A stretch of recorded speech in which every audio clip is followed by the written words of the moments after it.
सभी का स्वागत है हमारे YouTube चैनल नॉलेज विजार्ड पे। तो आज के वीडियो में हम बात करने वाले हैं क्लास 10 सीबीएसई बोर्ड का एक इम्पोर्टेंट पोयम जिसके बारे में हम लोग आज पढ़ने वाले हैं। और वो इम्पोर्टेंट पोयम का नाम क्या है, जैसे कि आप लोग देख सकते हैं यहाँ पे एमांडा। ठीक है, तो आज इसी पोयम के बारे में हम लोग पढ़ने वाले हैं। तो चलिए सबसे पहले हम लोग यह जानते हैं कि इस पोयम में ऑथर जो है वो क्या कहना चाह रहे हैं। ठीक है, इसका stanza whatever the stanza has given in your book, जो भी स्टेंजा दिया हुआ है, ठीक है, वो दोनों स्टेंजा या फिर जितने भी सारे स्टेंजा ये सब का क्या मतलब है। तो चलिए बिना देरी किए हुए हम लोग इस पोयम की ओर बढ़ते हैं और स्टार्ट करते हैं कि इस पोयम में क्या दिया गया है। सभी लोग के पास बुक होगा ही ऑलरेडी। इस चैनल्स पे जो पहली बार आए हैं प्लीज चैनल्स को सब्सक्राइब करना ना भूलें ताकि आने वाला नोटिफिकेशंस बिल्कुल आपको टाइम पे मिल जाए। तो चलिए हम बात करते हैं चैप्टर्स में। सबसे पहले हम ऑथर्स में जो ऊपर समरी दिया हुआ है उस चीज को हम लोग पढ़ते हैं। Every child feels that he is control and instructed not to do one thing और अनदर।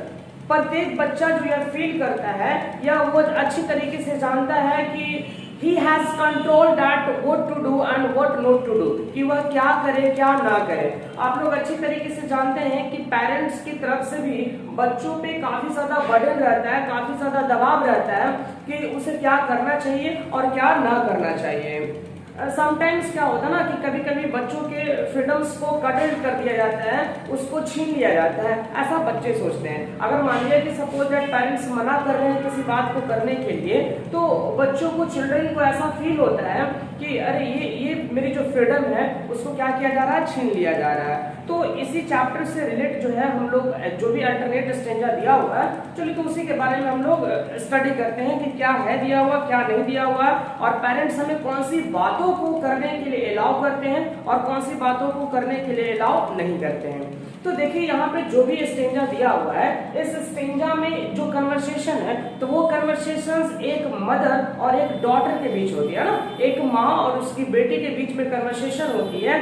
जिसमें से पहले स्टेंजा में जो एक स्टोरी जो है तो उसमें एक एमेंडा है। एमेंडा जो है 10 to 12 ईयर्स की एक लड़की रहती है। तो उसकी माँ जो है अपने एक्सप्रेशन से एमेंडा को क्या कहती है तो हम लोग देखते हैं। Don't bite your nails, Amanda. Don't hunch your shoulders, Amanda. Stop that slouching and sit up straight, Amanda. Means उसकी माँ इस बात को एक्सप्रेस कर रही है कि don't bite your nails, अपने नाखून को मत काटो। Don't hunch your shoulders, Amanda. hunch का मतलब होता है बेंड होना। ठीक है, इस hunch का मतलब क्या होता है, बेंड होना। बेंड का मतलब आप लोग अच्छे से समझते हैं, जिसको बोलते हैं झुक जाना। तो उसकी माँ क्या कह रही है एमेंडा को कि बेंड होकर मत रहो, अपने कंधे को नीचे की ओर मत झुकाओ। एमेंडा स्टॉप दैट स्लॉचिंग, जो स्लॉचिंग किए हो, जो बेंड अपने बॉडी को जो बेंड किए हुए हैं उस तरीके से मत रहो। Sit up straight, sit up straight का मतलब बिल्कुल क्या है, स्ट्रेट बैक हो एमेंडा। मींस एमेंडा की जो माँ है वो एमेंडा को बोल रही है कि डोंट बाइट योर नेल्स, अपने नाखून को मत काटो, जो बिल्कुल बेंड होकर बैठी हो उस तरीके से मत बैठो, बिल्कुल स्ट्रेट बैठो। तो ये सब एक्सप्रेशन जो है एमेंडा के निकल रहा है और ये एक्सप्रेशन कौन बोल रही है, उसकी माँ बोल रही है।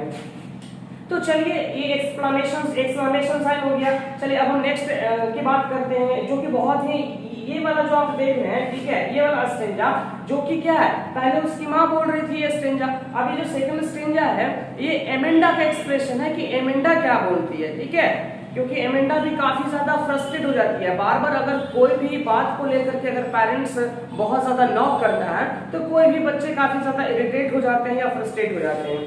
तो क्या कहती है कि there is a language emergency where the soul inhabited is me a mermaid drifting blissfully. अब ये लैंग्वेज का मतलब क्या होता है, रिलैक्स होता है, याद रखिएगा इसका मतलब क्या होता है, रिलैक्स होता है। There is language relax emergency. अब ये इमरजेंसी का मतलब ये तुलना किया गया है, कंपेयर किया गया है। ये इमरजेंसी का मतलब होता है ग्रीन कलर का कोई भी एक इंपॉर्टेंट स्टोन जिसको बोलते हैं, जिससे कई सारी चीज बनाया जाता है। तो ये जो है एमेंडा एक्सप्रेस करती है क्या कि मुझे वैसी जगह पे ज्यादा अच्छा लगता है जहाँ पे मुझे रिलैक्स तभी फील हो सकता है, वेयर द सोल, सोल का मतलब सोलेटरी, जिसको हम अकेलापन बोलते हैं। इनहैबिटेंट इज मी, मैं वहां पे ही रहना पसंद, इनहैबिटेंट का मतलब निवासी होता है, तो मैं वहीं पे रहना ज्यादा पसंद करती हूँ जहाँ पे कोई नहीं हो, है ना, जहाँ पे मैं बिल्कुल अकेली हूँ, मैं वैसी जगह पे रहना पसंद कर सकती हूँ, ठीक है, क्या पसंद करती हूँ। मरमेड, मरमेड का मतलब क्या होता है, जल परी, है ना, जिसका बॉडी का जो स्ट्रक्चर्स होता है आधा परी का रहता है ना, और आधा वाटर कंस्ट्रक्शन फॉर्म में रहता है, उसको मरमेड बोलते हैं। ड्रिफ्टिंग ब्लिसफुली, ड्रिफ्टिंग का मतलब स्लोली मूव डाउन, है ना, एंड ब्लिसफुली का मतलब हैप्पीएस्ट मोमेंट, तो जहाँ हैप्पीएस्ट मोमेंट मैं वहाँ उस कंडीशन में रह सकती हूँ जहाँ पे मैं बिल्कुल क्या हूँ, अकेली हूँ, है ना, मुझे किसी से कोई मतलब नहीं हो, मैं वहीं पे हैप्पीएस्ट मोमेंट में रह सकती हूँ। चलिए, तो ये एमेंडा का एक्सप्रेशन हो गया।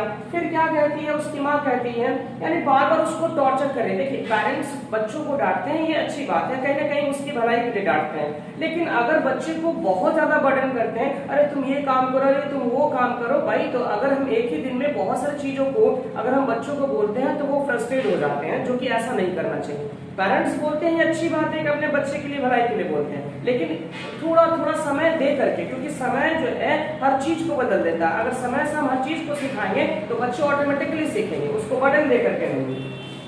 चलिए, तीसरा बात करते हैं, did you finish your homework Amanda, did you tidy your room Amanda. उसकी मां कह रही है क्या तुमने होमवर्क कंप्लीट कर लिया है अमेंडा, क्या तुमने अपने रूम को साफ कर लिया है Amanda. I thought I told you to clean your shoes Amanda, यानी मैंने तुमसे कहा था कि जो भी शूज है उसको तुम साफ कर लियो अमेंडा की नहीं। ये उसकी मां का एक्सप्रेशन है।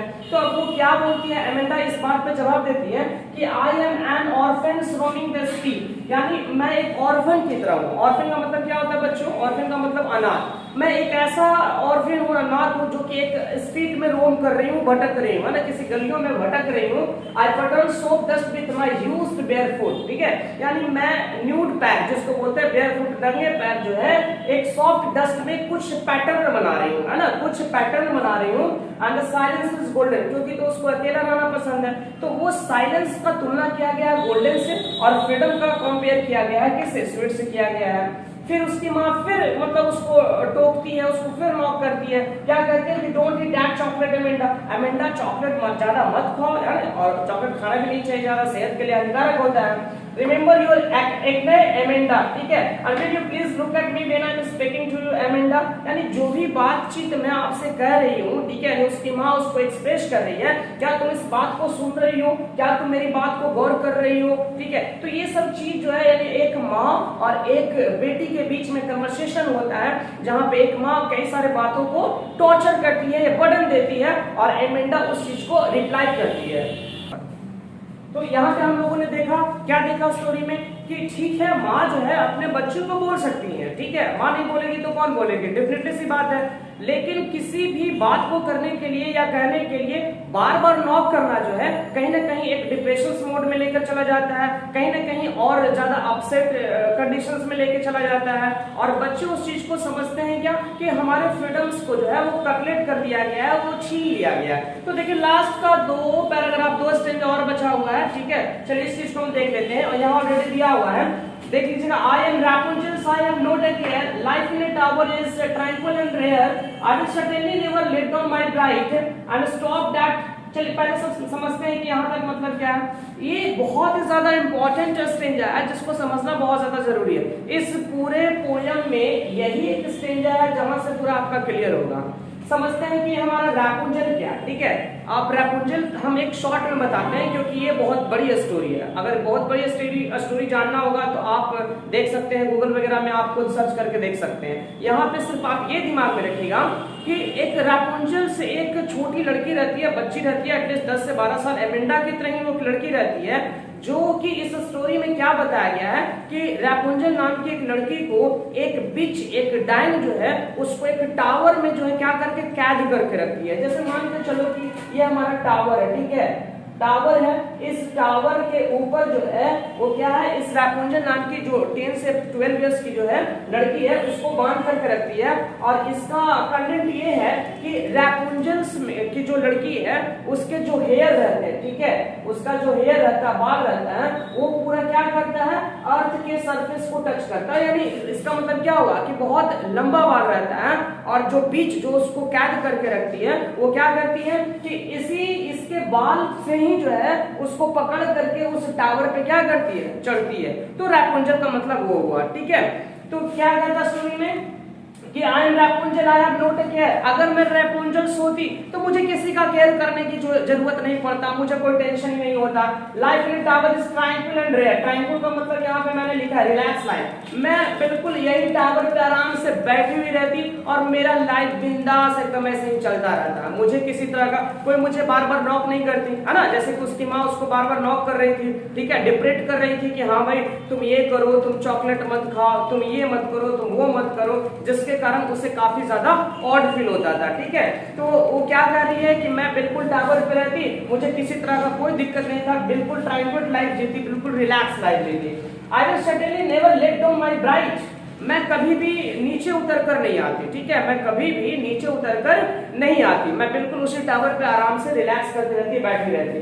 तो चलिए लास्ट स्टेंजा हम लोग देखते हैं, ठीक है, फिर हमारा स्टोरी एंड हो जाएगा आपका poem. Stop that sulking at once, Amanda. You're always so moody, Amanda. मैंने क्या कहा कि इस पोयम में एक माँ और एक बेटी के बीच में कन्वर्सेशन होता है। एक माँ बोलती है स्टेंजा को, दूसरे उसकी बेटी एक्सप्रेस करती है। फिर क्या कहती है उसकी माँ कि stop that sulking at once, Amanda. Sulking का मतलब क्या आता है, टू बी अपसेट, कि जो तुम इतना ज्यादा अपसेट दिख रही हो। जैसे मान लिया कि कोई भी पेरेंट्स अपने बच्चों को बोलते हैं तो क्या होता है कि थोड़ा सा अपसेट मूड हो जाता है कि तुम इतना ज्यादा अपसेट क्यों हो Amanda, you are always so moody. Amanda, moody का मतलब क्या होता है, बैड टेम्पर। तुम हमेशा जो है बैड टेम्पर में दिख रही हो, ठीक है। उसकी माँ इस बात को कह रही है कि तुम इतना ज्यादा सल्किंग क्यों हो, इतना ज्यादा अपसेट क्यों हो, तुम्हारा मूड जो है इतना ज्यादा सैड क्यों है। एनीवन वुड थिंक, अगर तुम इतना ज्यादा सैड दिखोगी तो दूसरे लोग क्या सोचेंगे, है ना। Anyone would think that I nagged at you. Nagged का मतलब होता है स्कोल्ड करना।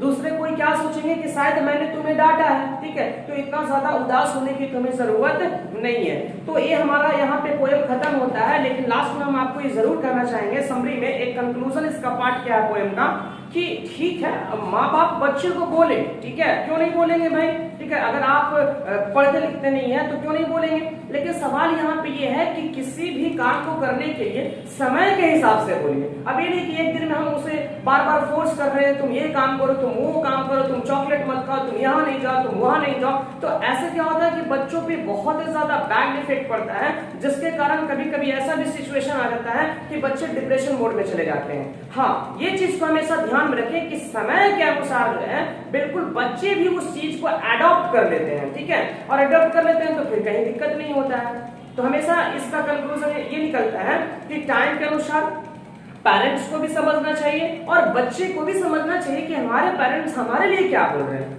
ठीक है। बच्चे को भी तो समझना जरूरी है ना कि पेरेंट्स हमारे लिए क्यों बोल रहे हैं। लेकिन एक समय के अंतर्गत और समय के अंतर्गत हर चीज को लोग एब्जॉर्ब करना सीख जाते हैं और सिचुएशन कहीं ना कहीं अपने आप चेंज हो जाती है और हर कुछ जो है समय के अनुसार सब कुछ सही हो जाता है। और ये भी हम कहना चाहेंगे लास्ट में कि आप लोग जितने भी सारे लोग हैं प्लीज चैनल्स को लाइक शेयर और सब्सक्राइब करना बिल्कुल भी ना भूले, ताकि जब भी हम नेक्स्ट वीडियो बनाएं तो उसका नोटिफिकेशन आपको तुरंत मिल जाए, आपको देर ना करना पड़े। थैंक यू, जय हिंद।